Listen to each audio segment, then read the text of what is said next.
urukundo bisaba kwigomwa kuko utigomwe ntabwo byakunda ukurikije aho isi igeze cyangwa se umuvuduko w'iterambere dufite. Niyo Nshuti Foundation narayumvishe ndayisobanukiwe icyo ikora ndakizi, umuntu akaguhamagara mama pasiteri ndagufasha iki muri Niyo Nshuti Foundation kugira ngo ikomeze izamuke.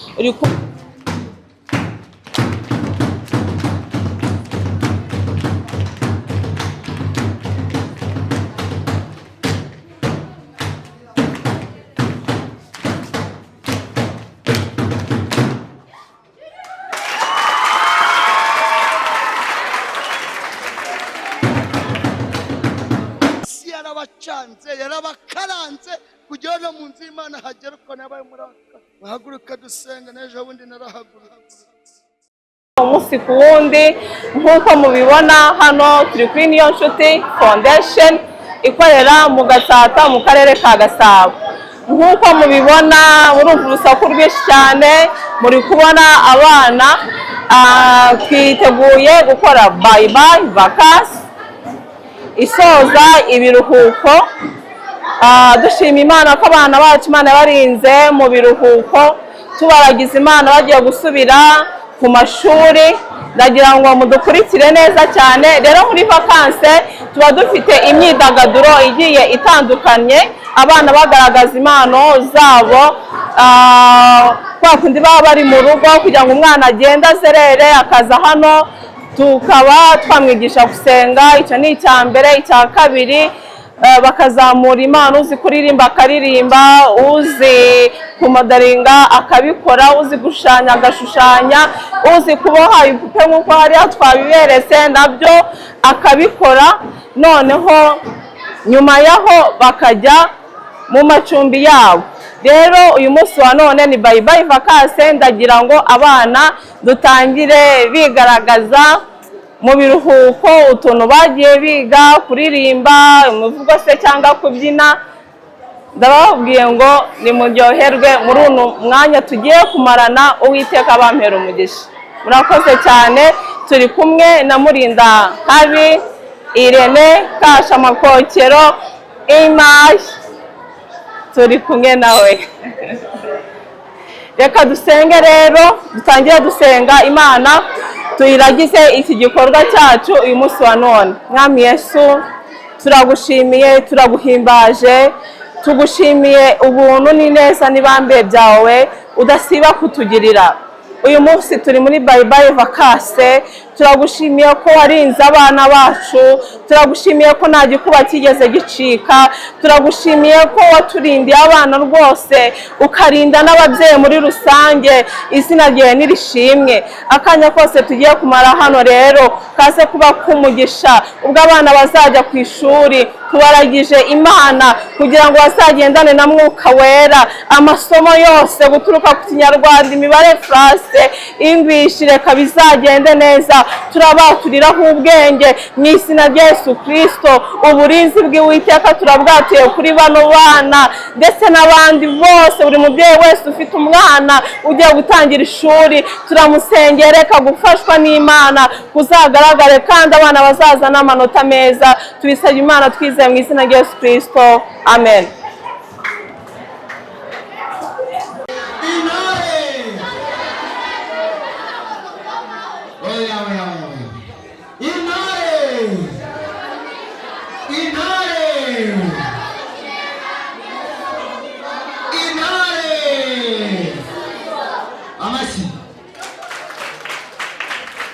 Tugiye kwakira traditionnel, tubaha amashyi barayakwiye. Intore zikomera amashyi hejuru ntabwo ari twagiye.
aba bana nk'uko mwababonye ni abana 150. Aha rero ni mu murenge wa Gatsata, akaba ari muri akarere ka Gasabo. Rero twe dusanganwe abana bageze muri 80. Hano tuhamaze amezi yenda kugera kuri 3 hano muri uno mudugudu cyangwa se muri kano kagari. Rero byabaye ngombwa yuko dufata bamwe mu bana bo mu miryango ikennye, nyine ni myinshi cyane, ariko yose ntabwo twari kuyifata ngo bikunde, cyane ko natwe tukiri kwiyubaka, turi kuzamuka, nibwo tugitangira. Nta bundi bushobozi burenze cyangwa se ubundi buryo bw'ababyeyi bose uko mwabonye ntabwo ariko bavuye ku muhanda, ariko mu cyangombwa dufite harimo gukura abana ku muhanda bakareka ibitabi, nyine ibiyobyabwenge, inzoga za siriduhira, ibintu nk'ibyo ngibyo. Hakabamo n'isanamitima, hakabamo no kugaburira abashonje no kwita ku bakene. Rero muri iyo miryango ikennye twagiye dukuramo abana bari bicaye batari kwiga, turabiyegereza, tubasaba mu murenge, dusaba mu kagari, dusaba no mu mudugudu, baduha icyo giteranyirizo abana buzuye 150. Ni muri ubwo buryo abo bana bageze aha ngaha bagakwira uwo mubare. Ariko tukaba dufitemo n'aba bandi babyariye ku muhanda, babyaye utundi twana, tubigisha imashini kudoda. Mwabibonye hariya zira n'izo mashini twe twabashije kubona bigiraho nyine umunsi ku wundi, kugira ngo umunsi babimenye byibuze azihangira umurimo adode. Hari iribaya mwabonye ko dufite n'ibipupe, batangiye kubimenya, ibipupe by'ingagi, bya jirafe, bya zebra, nibo bagiye babidoda. Abo ngabo turi kwigisha kudoda, urumva tugeze kure cyane. Yego, bisawa cyane. Nabonye abana bakoze amakipe menshi arimo kubyina, yego, bitandukanye. Inshuti Foundation, ya, yego, byagutwaye imbaraga zingana gute se? Utivuze fondasiyo nafite n'umugabo wanjye cyane kure.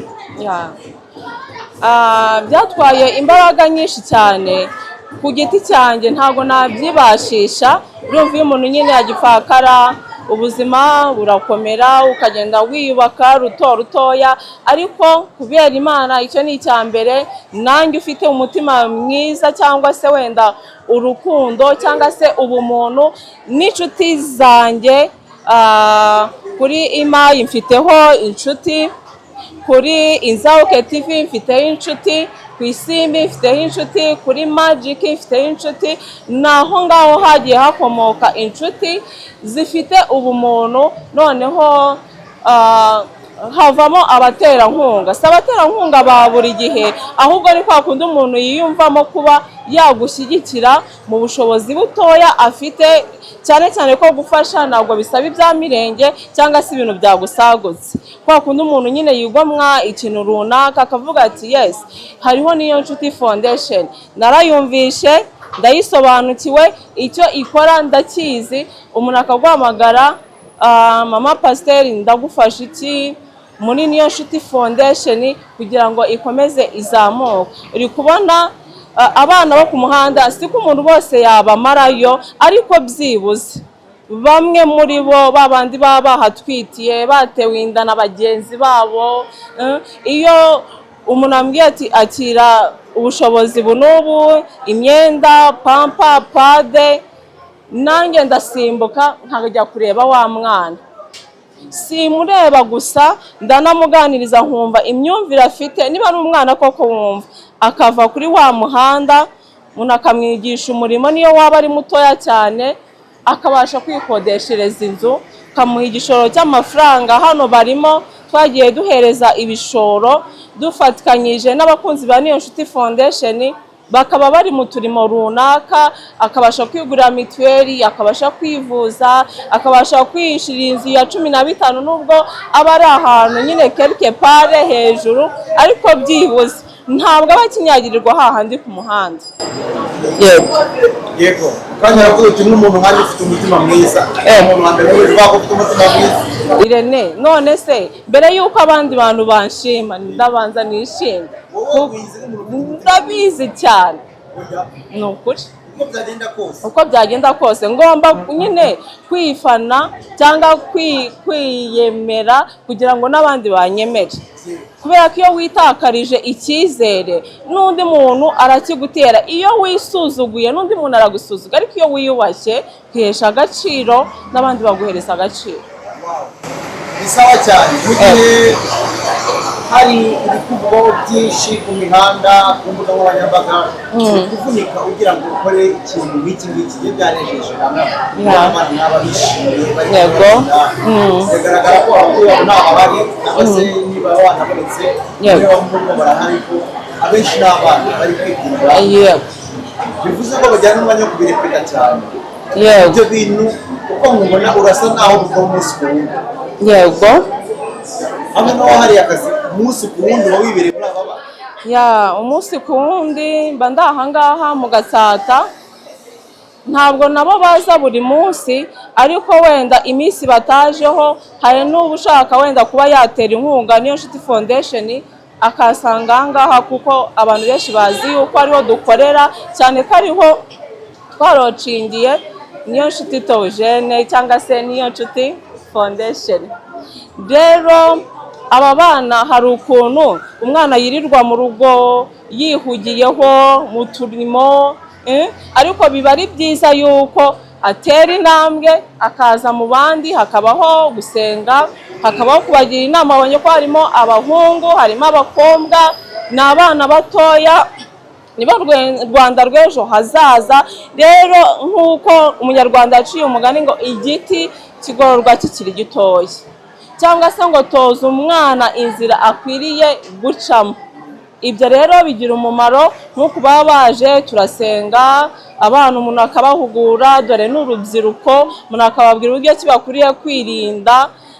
Ku mashuri babigaho haba hari abana benshi bagiye batandukanye, bavuye ahantu henshi, baba bafite imico imwe n'imwe. Rero iyo umwana muri vakasi yaganiriye n'umubyeyi, iyo asubiye ku ishuri aba azi ukuntu agomba kwitwara, yewe akamenya yuko ejo hiwe hazaza agomba kuhategura akiri umutoya, akiga kugira ngo azabashe kubaho, yubaha Imana, yubaha abantu, kugira ngo azabashe kugira iterambere.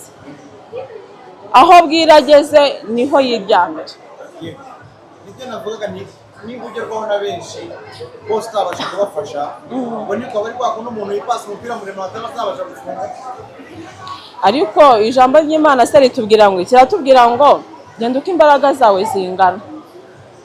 Ntabwo ibibazo by'abantu bose nabyikorera ku mutwe ngo mbikemure, ariko byibuze ureba ubabaye cyangwa se abababaye kurusha iki, kurusha abandi. Sinako wese wamuhaza yewe, ariko wa mutima w'urukundo umuntu aba afite, niyo umuhaye 1000 aravuga ati gasi irabonetse, hari n'uyigihinduramo igishoro. Hari uwo nahaye 1000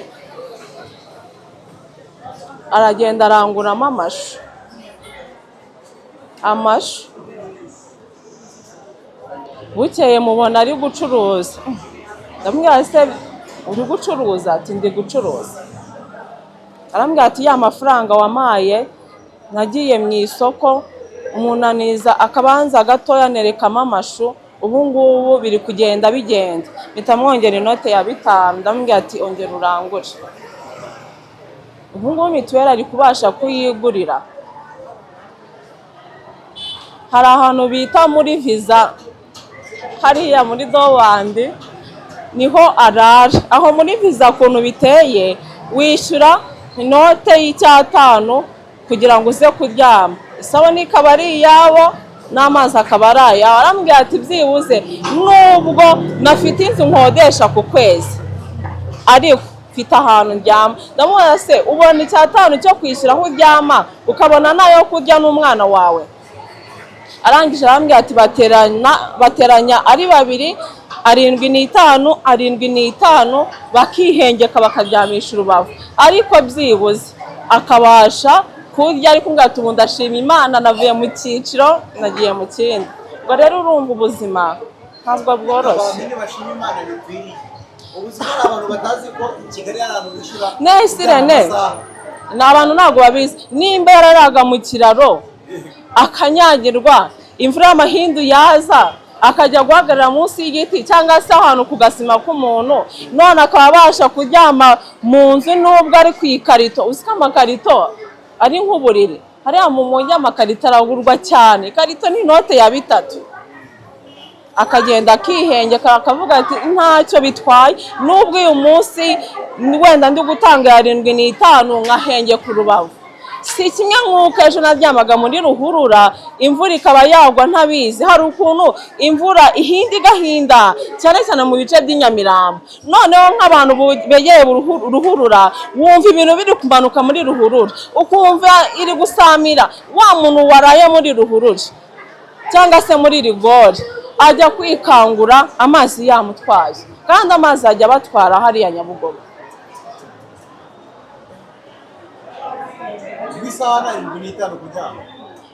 Ijoro yego bagateranya ari 2, bagateranya 5, 75, 75. Urahari none sinago uzi ko batira n'isafuriya, atira isafuriya babyita mitiyu, ngo bakagipari nyine bakayiteranya bagateka, ubuzima bugakomeza. Ibikodesheje igiceri cya desi, areba kuzagura isafuriya akabona imibare n'ibihekane agahitamo gukodesha. Urasa naho ayo makuru yabo uyazi neza? Ndayazi cyane ko ndabumva kandi nabo baranyumva. Nk'ubu nk'urugero ushobora kubahamagaza wowe ntibakwitabe, ariko ngiye kubareba bapfa kumva ati mama wabo arabahageze, baza biruka buri muntu wese ambwira ati mami ibi nibi umwana yarwaye. Urwaye arampamagara, urwaje umwana arampamagara, cyane ko tuba ari utwana tungana gutya twabya tundi twana tungana gutya, ntabwo biba byoroshye.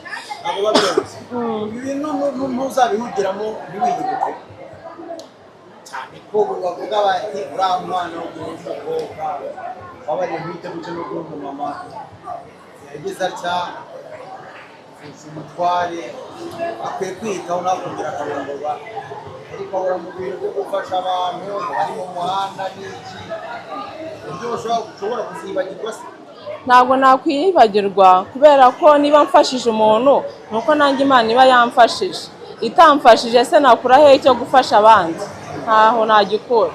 Imana iramfasha nanjye nkafasha, nkabakorera n'ubuvugizi ku bantu bagifite umutima w'urukundo. Nubwo abantu benshi bavuga ngo urukundo rwarakonje, abantu nta rukundo bakigira, rurahari. Hari abantu bazima bahari pe. Ijambo ry'Imana tubwira ko hakiri 7,000 bitarapfukamira Bayali. Ndimo nawe Irene urimo n'abandi barimo. Utekereza ute ko hazaza h'iyi fondasiyo? Ahazaza mfite indoto, banumva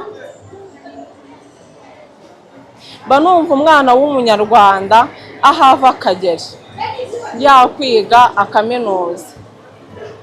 Kwiga ni byiza Irene, ni byiza pe, kumenya ururimi Igiswahili, Igifaransa, Icyongereza n'Ikinyarwanda, ukamenya ngo bavuga, ukamenya kwandika izina ryawe neza ukarinonosora. Ibyo bintu twese tubikesha iki? Ishuri. Kandi iyo umuntu yagiye ku ntebe y'ishuri aranajijuka akagira indi myumvire y'iterambere n'igihugu kigatera imbere. Ubwo rero banumva afite intumbero, jya ndeba kuntu bajya barwara ugasanga iyo adafite mituweli biba ari ibibazo bikomeye, ariko iyo nabonye abaterankunga ikintu cya mbere nibandaho ni mituweli zabo. Nukuri umuntu ufite iriya karita ntabwo ashobora kurembera mu rugo, ujyana ibiceri 500 bakakuvura imiti bakayiguha ukitahira. Banumva afite intumbero yo kuzashinga ikigo, intumbero ya fondasiyo niyo nshuti, ikigo n'ivuriro, wenda n'ikindi gikorwa cya bizinesi runaka wenda cy'ubucuruzi bya niyo nshuti foundation. zose bashobora mu mituweli no ku harimo n'abanyeshuri ngira ngo benshi n'amaminerivare gakunda ya mituweli cyangwa minerivare ntabwo ariko umuntu yahita abibona, ahubwo wenda ashaka kukubwira ati mfite igihumbi cyangwa ko iyo nshaka kwishyura harabura igihumbi ukaba wakimwongereraho, cyangwa se yarayiguriye ndashaka itike yo kujya kwivuza ukaba wamuhereza n'iyo tike nayo kwishyura kwa muganga akivuza. Ku bijyanye na minerivare cyangwa se ibikoresho nk'uko nabikubwiye, ni bamwe mu bagira neza cyangwa se bagifite umutima ashobora kuvuga ati akibuka ko niyo Nshuti Foundation ihari akaba yaza akayiteramo inkunga, n'iyo umwana yabona amakayi 2 ni bike imwe, wenda ku makayi asabwa hari ikiba gipungutseho akagura ari kubura, ariko byibuze akajya ku ishuri nawe hari ikintu ajyanye. Bisaba umwana ishuri ushaka kugera bagatangira wenda nkugera uwo munsi bana buraye, umwana yaburaye arabona igihumbi cyo kugura ikaye de sapage, arabona se turuwasa yo kugura bike ikaramu iri yitabira, ntabwo byakunda. Ni kwa kundi umwana agenda ku ishuri akibiye abandi ukumva bari kurira muri kiriya gihande ngo bike yanjye ndayibuze, ikayi yanjye nayibuze, kumbi wa wundi yayibye yayijyanye. Rero ni rutoya ikibonetse habe ivuta rimwe, habe peyihashi, habe pade, habe iyo kayi, umuntu yabitanga ariko byibuze bakabona ko hari umuntu ubitayeho cyangwa se ubazirikana. Kandi no gufasha Irene ntabwo bigombera ibintu byasagutse umuntu, ni ukwigoma, kuko mu buzima bwa ubumuntu buri muntu wese ahora ashaka, ufite moto ashaka imodoka, ufite imwe ashaka ebyiri, ufite inzu ukodesha ashaka inzu, uyifite ashaka iya kabiri. Mbese mu buzima bwa muntu ni ukwifuza umunsi ku wundi, ariko se iyo ufite umutima w'urukundo bisaba kwigomwa, kuko utigomwe ntabwo byakunda ukurikije aho isi igeze cyangwa se umuvuduko w'iterambere dufite. Yego. uraza kumfanya kumbwira wenda ko cyangwa se amenyero n'amakuru bijyanye n'Inshuti Foundation. Yego. Ushaka kubirinda bimwe mu bayobozi. Yego. Cyane ko igikorwa cyiza gushinga. Yego. Ko amaze kucyuzuza rwose kabisa ko bari rwose. Iyi fondasiyo igomba kurangira. Yego. Ariko nanone urangira utubazo twinshi. Numva se ndagusubiza nanjye ndahari ngusubize. Ibyiza we fondasiyo iranditse. Yego. Abagize abahaye ubuzima gatozi. Ariko nibura ushobora kuvuga uti ese mwizerane ko amafaranga natanze agera ku bakuru b'abana babafasha.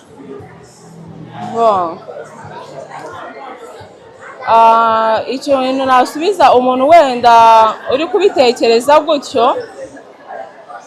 dufite konti ya niyo Nshuti Foundation, dufite beka na mobile money yanjye nayo icaho amafaranga, kandi niba mpawe inkunga yaba iy'amafaranga cyangwa se ibintu runaka ntabwo nakwigundira, kubera yuko nigundiriye nk'urugero wenda nahawe minerivare y'abana 2 nkayagundira, b'abana 2 niba ngomba gutanga bordero nkayihereza uwabishyuriye, urumva bitaba ari ikibazo, sinange nabandi kwipfobya ndi kwisubiza hasi. Rero ndi kumva nta mpungenge ibi bikorwa nababwiye tugomba gukora, n'intumbero nababwiye z'ibitaro, amategeko y'umuhanda n'ibindi kugira ngo ino fondasiyo ikomere itere imbere. Ndumva nta mpungenge cyane ko tujya kuyitangiza tuyishinga nta yindi nyungu twari dufite, yari inyungu y'umurimo w'Imana n'iy'ubugira neza, nta yindi nyungu. Rero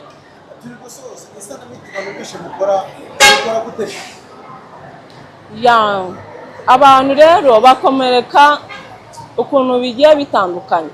Hari ukomereka afite igikomere cy'ubupfubyi, igikomere cy'ubupfakazi, igikomere wenda cy'uko yanzwe n'imiryango, igikomere cy'ubukene akananirwa kuba muri sosiyete. Ibyo bintu byose njyewe iyo umuntu angezeho bafite ku rundi bumuganirize kandi agasubira muri modu ubuzima bugakomeza. Yego.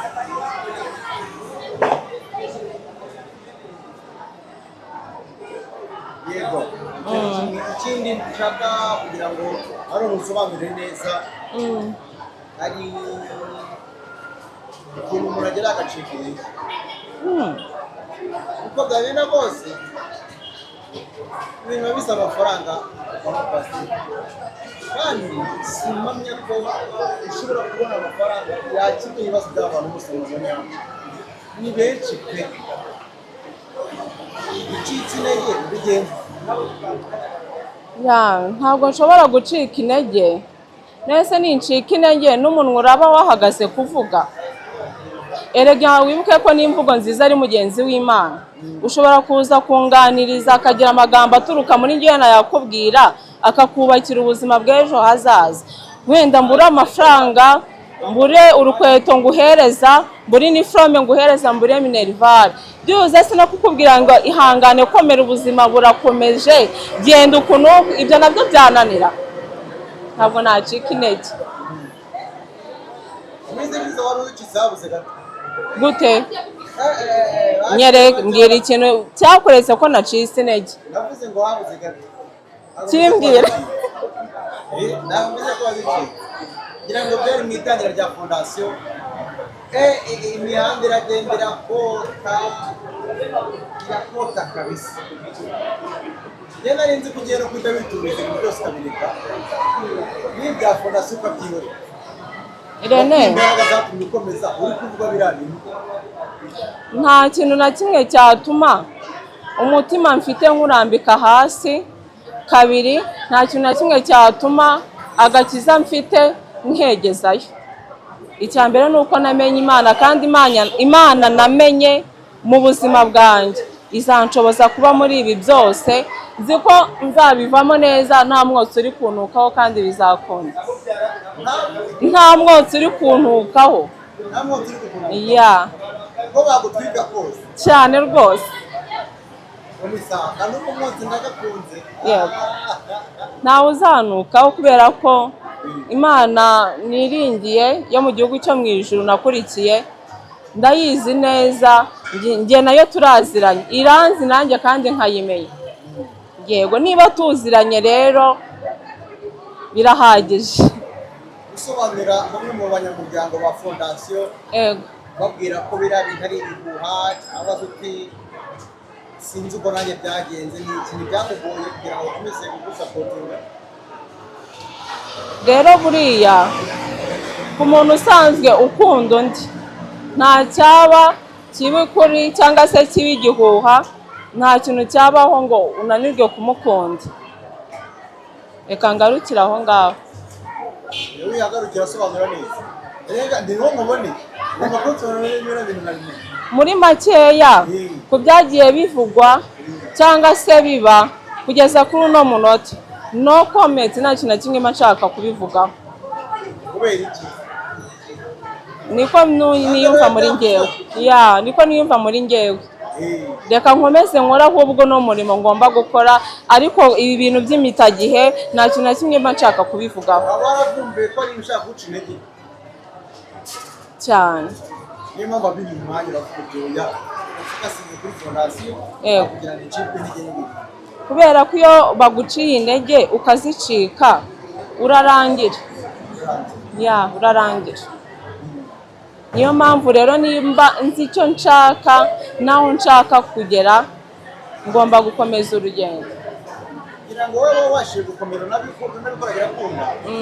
Ariko ndagira ngo nimba bigukundiye ndibuka no kukiroka cy'isanamitima umutima ukomeye kurusha abandi. Hoya, iyo abandi ngiye ntabwo nyizi, ariko nkurikije dogre y'ibyambayeho hari uko niyumva muri njyewe. Niho nari ngiye gukura rero cyo kibazo. Ubusabe. Yego. Hari umuntu uvugwa ibindi cyangwa bitari byo. Buri zose yakora akazahagarika ukumva niturije yabetse.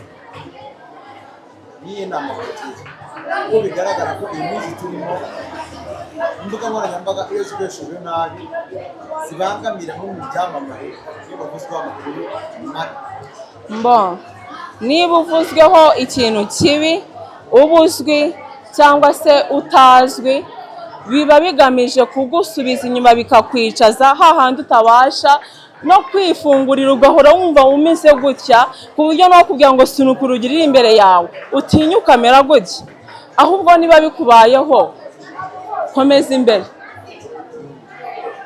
Ibirahu byima amatwi iby'isize inyuma bisige ahubwo urebe ibiri imbere. Hari igihe umubiri ushaka umutima ukabyanga, nako hari igihe umutima ubishaka umubiri bikawunanira rwose kubera agahinda. Ndabyumva cyane, bisaba gushirika ubute. Nugushirika ubute ugahangana n'ubuzima, kuko nudahangana n'ubuzima nta muntu uzaza kuguhanganira n'ubuzima bwawe. Ni wowe mbere na mbere muri wowe indani. Nyemerera unsangize ijambo ryagukomeje. Byankomeje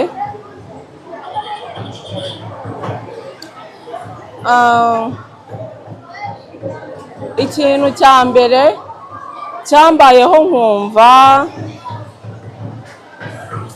sinavuga ngo ngiye gutenebuka, nkumva asa nk'ucika intege ho gatoya, ni ukubura umutware wanjye. Kuva icyo gihe nahise mvuga ati Mana nyine ntabwo azagaruka, yaragiye. Nihaye intumbero yo guhangana na buri kintu cyose, nta cyanciye intege kirenze cy'uko namubuze. Ibindi byose byaza je m'en nta kintu bimbwiye. Nyuma ya biriya ibisigaye byose kiriya nicyo cyari gikomeye kimviramo gukomera umutima. Nta kindi rero numva cyaza nyuma yacyo cyabasha. Yawandikirwa n'abantu bagiye babura abatwari babo benshi cyane, benshi bakambwira ati tubwire wowe ubyakira ute, ubifata ute, ubibona ute. Iyo upfakaye baranyanze, umuryango waranyanze, bansoye mu nzu, imitungo barayitwaye, abana bashaka kubanyambura. Ndamubwira ati wowe hangana kandi wige kwigira.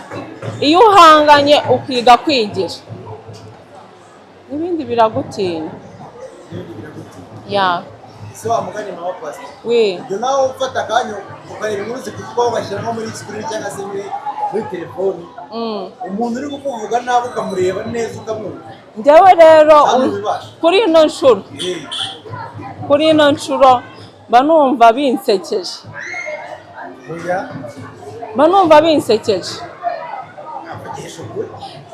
binsekeje. Urabireba ugaseka. Njyewe mba numva binsekeje, umuntu mbona utazi ibyo urimo nawe. Kubera mbona utazi ibyo urimo.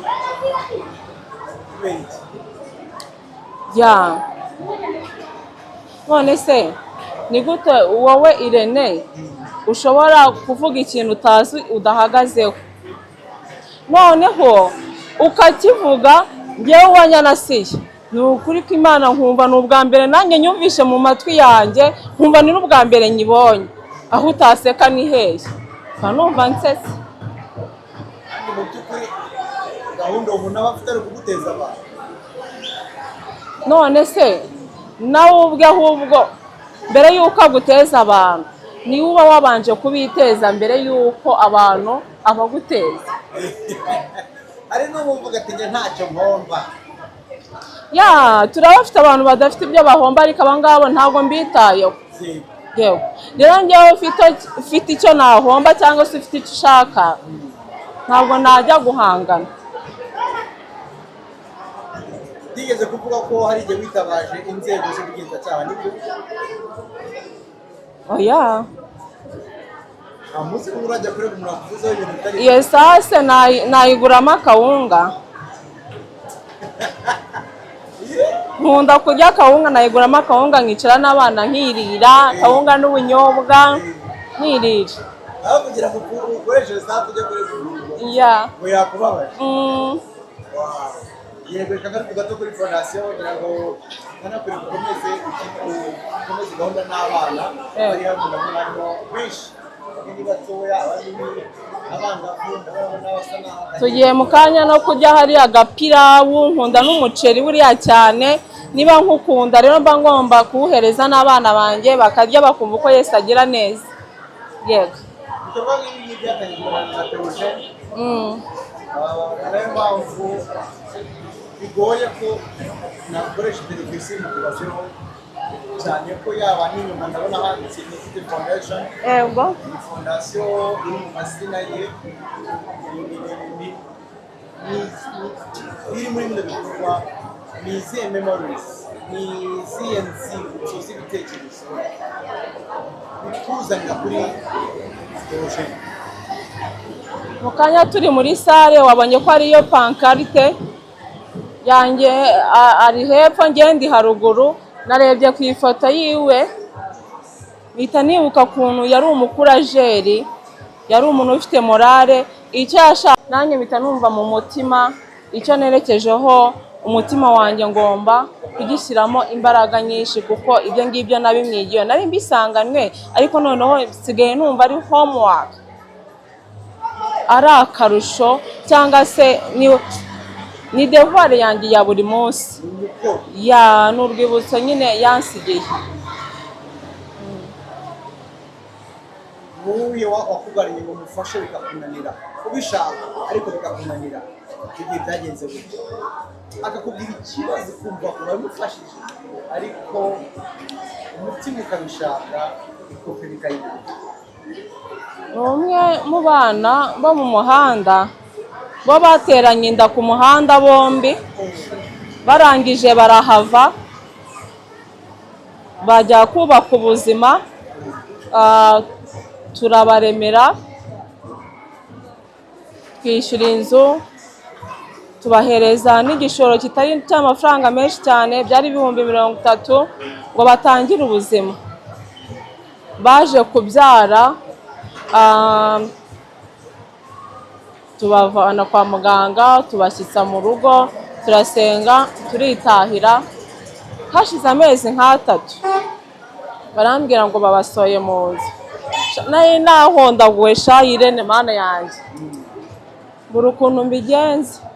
Ndamubwira ati hangane, abingiye mu gitondo ndamubwira ati hangane, nimugoroba hari uko wenda byaza kuba byagenze, hari aho ndi guteganya amafaranga. Amafaranga ndayabura, numva birangoye cyane kandi bafite agahinja.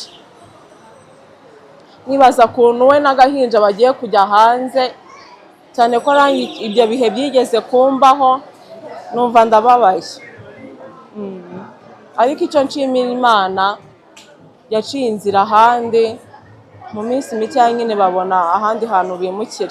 Bo nta n'amafaranga yabo y'inzu bashakaga, ahubwo bari banabirukanye. Barengeje igihe barabirukana, kongera kubona inzu rero kuri ubu ngubu ushaka inzu agahanga kagashya. Numva ndababaye ariko kuri ino shuro bimeze neza. Yego. Akakurika kubaza negere kugira ngo mvuge gake gake abantu bafite. Mabarira usobanura cyangwa se unganira. Nimba nakugo. Yego. Nimubera. Iyo umumama yigeze umugabo. Ageze mu kibazo gikomeye, usanzwe atarajyaga adirinda nacyo, ari umutware wadirindaga nacyo. Yego. Noneho bikageraho ari wowe ugomba kudirinda nacyo.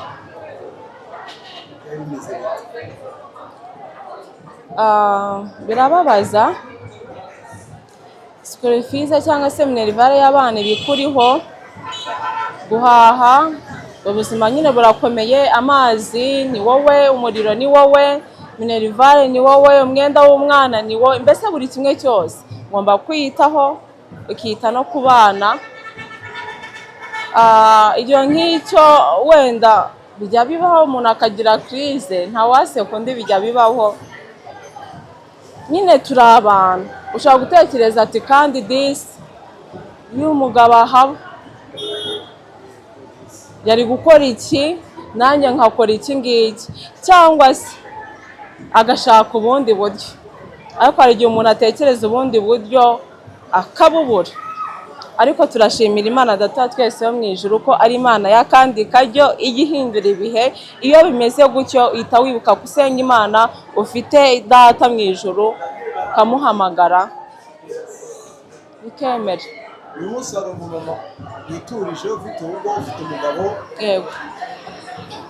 bajya bavuga ngo umenya agaciro k'ikintu ufite utagifite. Wirirwa umusuzugura avuga ati arahasegwa ahanini, ugasanga nta n'agaciro agira. Iriya somo wabumva? Nta somo muhereza, ahubwo ngewe wenda ndakubwira uko niyumvaga muri icyo gihe ahari. Numvaga kwiriye agaciro. Isi igira abadamu benshi, igira abakobwa benshi, u Rwanda rufite abategarugori n'abari, aho ubwiwe aba yarasengeraga aba yari afite abakobwa wenda bose banamushaka.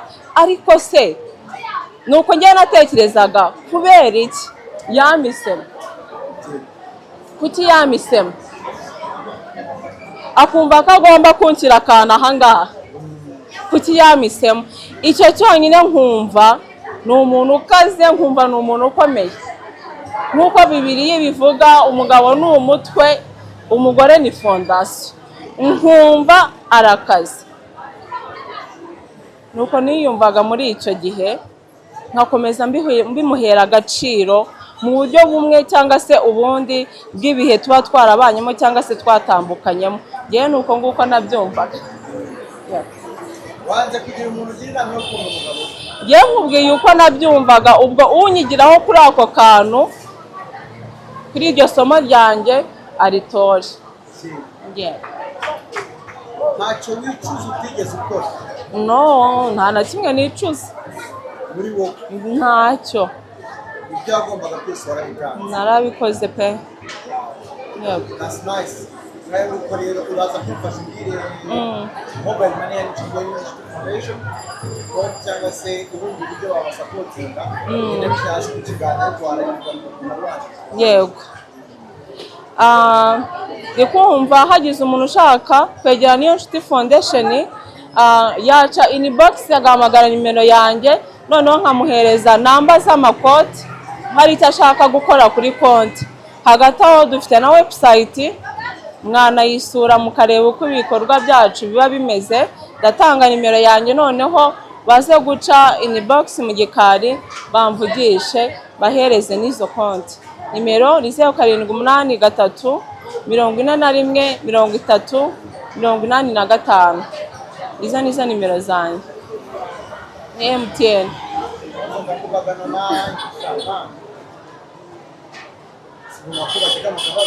Kambaze ndagusubiza go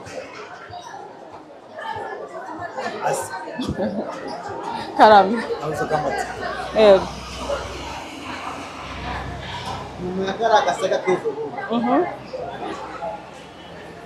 Kugerageza gukundana. Irene, icyo kibazo ko numva nakunda umuntu ukimbazaho. Yego. Nese musubije. Ndagusubije. Ndagusubije. Singusubije. Ko mba numva nta kintu nshaka kubivugaho. Nta kintu nshaka kubivugaho na gitoya. No, nta kintu na kimwe nshaka kubivugaho.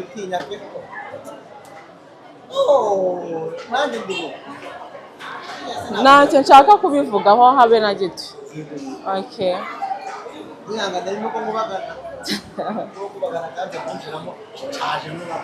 Nta kibazo. Yego. Ati nta kibazo yisekera cyane kandi tushaka kubivugaho kabisa. Nabyo turabyemera. Ariko ku rundi ruhande umuntu ufite umutima mwiza, umutima mwiza ni mu rukundo. Yego cyangwa we? Yego. Ariko Yesu yadusigiye umwenda w'urukundo. ahari ndetse mbihaka yewe urukundo ufite rukuziyemo uri kurukoresha ndi kurukoresha muri Niyo Nshuti Foundation. ibyo nanjye nagira ngo usobanure. Okay, ahubwo n'abandi barufite nibaze dushyigikire Niyo Nshuti Foundation turushyiremo rusendere. Yego, ntabwo urahura n'abana bitwaza kugusapotinga bafite izindi gahunda aya basengera bagume kure basengera bamwihutisha imana banyuze yego birejejwe birejeje ya reka ariko ku cyubahiro wari usanganywe no kubura mama pasiteri ari izina abantu bavuga bati ntabwo ni gakeya umuntu yamuvugisha hari aho bica umuntu iyo ushaka kumwegera genda gake none mama pasiteri rwose byanga byemera kubikunda ntabwo barakubikunda yego ariko nizere ko hari imvugo z'ikinyarwanda zibisobanura neza yitwa kumenyera. Nizere ko ntawe kumenyera yitwaje kurindwa. Shatse kuvuga iki? Sinzi ko uzi ko bavuga ko ntawabivuga sindemera njyewe.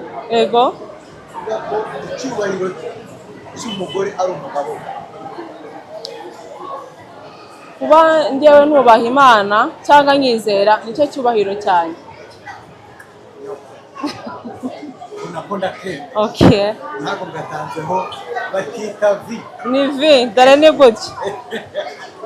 Yego. Ibyo byose rero ubucamo Yego. ugaragara mukuru bikubera isomo ki uha abantu bakobwa babyariye iwabo abana batoya cyane cyane abagore babyara bakabura ikintu bakabura ubitaho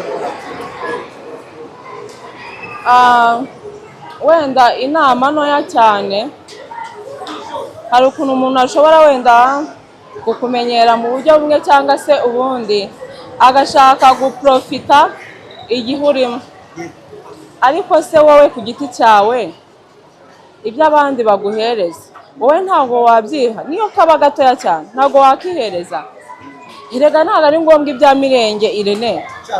Nk'urugero njye nawe turaturanye, uhashye 25 kilo cy'isukari cyangwa 50, njyeho mbirire se ndagenda nigurire ya sukari ifunze maze ndore yo mu kamverope k'icyatsi n'ikigina, ningura ibiro bibiri cyangwa bitatu, uwo ntabwo ari umufuka, si isukari ifunze.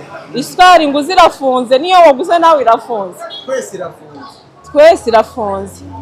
Uwo muceri gura 50 kilo cy'umutanzaniya, nanjye ndagenda njye hariya muri Raki ngura ibiro 2.5, ntabwo hariho urudodo njyewe, wowe nta rudodo ririho, twese hariho indodo, maze ntereke hariya mu nguni nawe ugenda utereke hariya. Ikindi ni iki, gura ya ji ya 12, yego nanjye ndagenda ningurire beterave yanjye n'inanasi nishyiremo n'iroba y'isukari cyangwa se nanayireke, unyweye ji nanjye nyweye ji, twese ni ji. Okay, ikintu cya mbere ni ukunyurwa n'icyo ufite, wikwita kuri bariya ubone ngo umuntu yaguze igitenge cya Truwasi ukiririre, wajya ukigurira amarewa 6,000 bakaguciramo ibipande 2, nukidodesha ukambara igitenge, nuriya ntabwo yambaye igitenge. Yego, ubu ngubu byaranoroshye, hari urukweto ruba ari original rugura inote ya 40, hakaza na pirate igura 3,500, ndagenda nkagure njya nkambara rimwe na rimwe nigiriye ku rusengero. Kandi twese niba tureba baranubwo dukunda ibintu byiza, ariko nyurwa nuko ubayeho. nunyurwa n'ibindi byose bizemera. Kuko iyo utanyuzwe ni kwa kundi haturuka amashari, wagira ishyari ugasanga hariya bakwanze kubera kutanyurwa byazamuye ishyari mu bantu. Muri sosiyete ukayikuramo kubera amashyari, kandi ishyari rizana n'umunwa. Kuvuga ati runaka wamubonye, ariko nunyurwa urituriza wimenyera ibyawe. wagira ibishya ntakabimenya Ntabyo nzi njyewe. wari warigiraho Oya, kandi nyurwa narigira gute nyurwa? nice Okay. ntuzanarigire Aba bazima Imana izabandi uburiya mu ishyari ngo ni mugenzi w'icyaha. iryo shuri rya nyuma ucamo mbere yo kuroga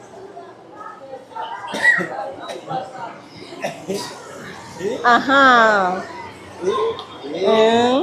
ahubwo wari warogwaho Oya. Oya. ko ntuzaroge iyo umuntu ari gukora ibintu byiza cyane ariko abantu bamurakarira bakabamugira Hari umugabo umwe ngo yari umuhanga ngo mu kuvuma shaho. Ngo yari umuhanga cyane. Ngo maze barangije baramubwira byo kuvuma bizi cyane byo kuvuma bizi cyane. Ngo yari umuhanga wabyo. Amubwira ati we turakuza akarimi kawe uravuma pe uravuma bigahama bigafata. Ubwo ngo yari agiye kuvuma ubwoko bw'Imana.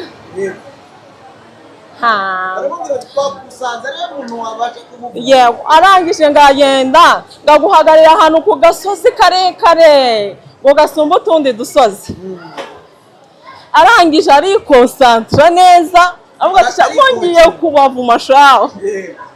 Ati nimuramuka, ati nuziga, ati nuzabaho, nuzatunga imodoka, nuzorora, uzamenya ko atari ngewe. Agenda yikonkinze mu mutima, mbese yigize gutya. Arangije ahagarara ngo ku gasozi ngarabareba cyane arabitegera. Ngo we noneho kubera ko bwari ubwoko bw'Imana ahubwo yumvamo gutegeka kubahesha umugisha. Ngo agiye kumva yumva avuze ngo navumane abace ngo hoya afata ku munwa ati hoya nukubavuma, iyo gahunda nukubavuma. Birongera ati navumane ab'Imana itavumye. Aravuga ati se nijye uri kubivuga, ninde uri muri ngewe? Arangije yumva biraje ngo narakarirane ab'Imana itarakariye. Afata umunwa ati ubusibe ni ngewe, baramitana amafaranga y'abandi nariye kandi ndi umuntu wa mbere uzi kuvoma. Arangije avuga ati Kigali we bicaho byagaciro, ariko ubundi ngewe navumane ab'Imana itavumye, narakarira n'ab'Imana itarakariye. Ategekwa kubahesha umugisha. Nta wavuma icyo Imana itavumye, nta warakarira ab'Imana itarakariye. Nundakarira Imana itandakariye uzaba uri gufata ubusa. Numvuma wowe Irene imivumo ahubwo izakugarukaho. Njyewe nigaramiye nazi naho byabereye.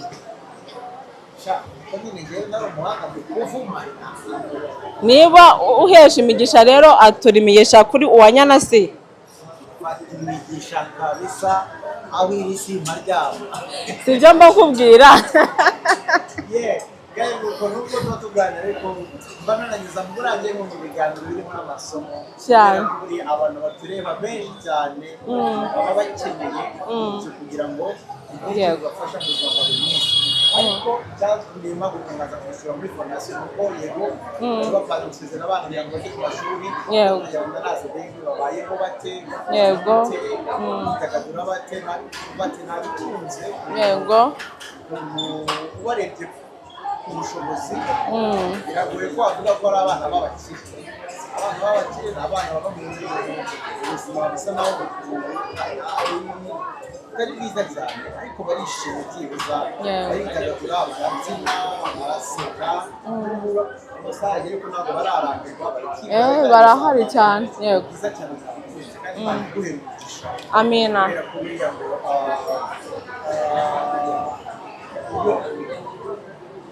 uhabwe umugisha Imana ikagera guhera umugisha haleluya ibintu byinshi abantu umugisha rero Imana iguhe umugisha amen iki ni kimwe ikindi n'abandi bari hirya no hino bari kurebana twara bari kurebana ino Nation Foundation bakajyamo support yawe ndetse kuri ibyo nabibiri uyu mumama w'inzobe ari buyarya rwose abana bakaba cyane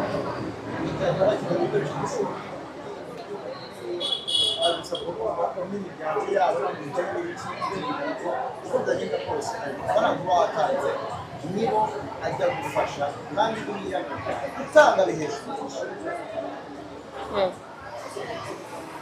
uburebye bikanyuma nakarangiye ndagushimiye icyo ubwira buri wese tureba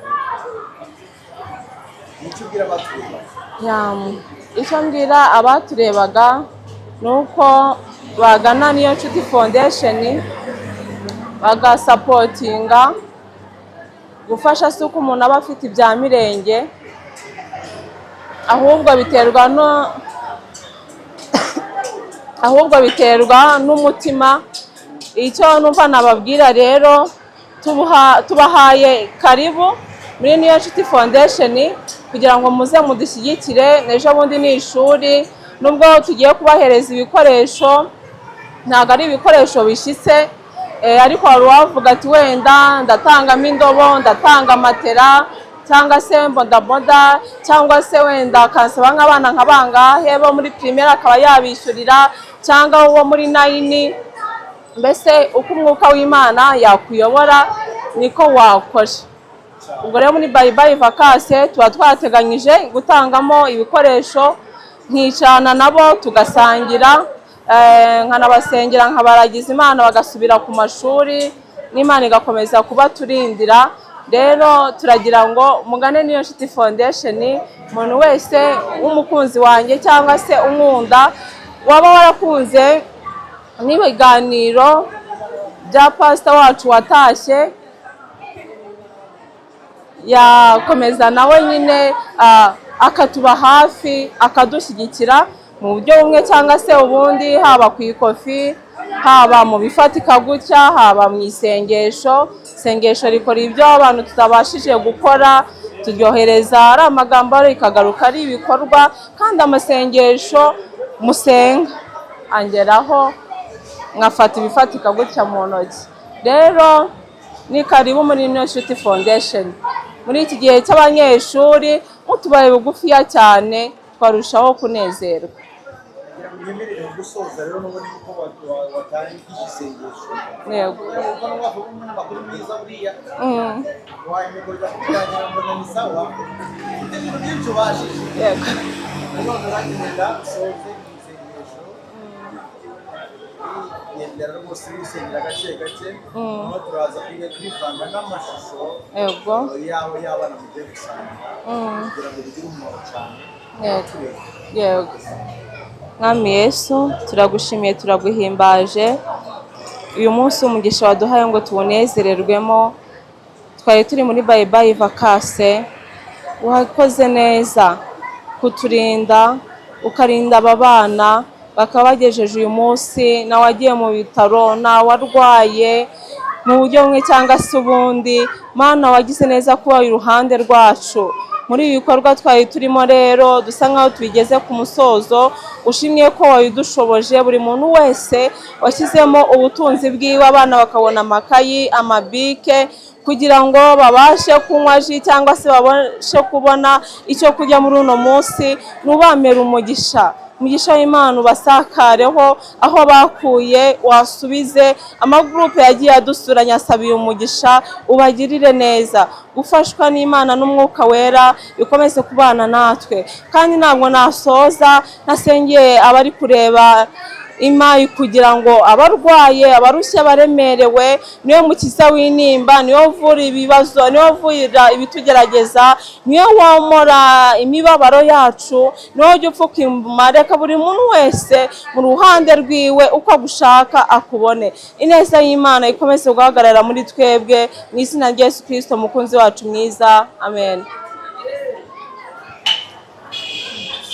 byose Nibyo.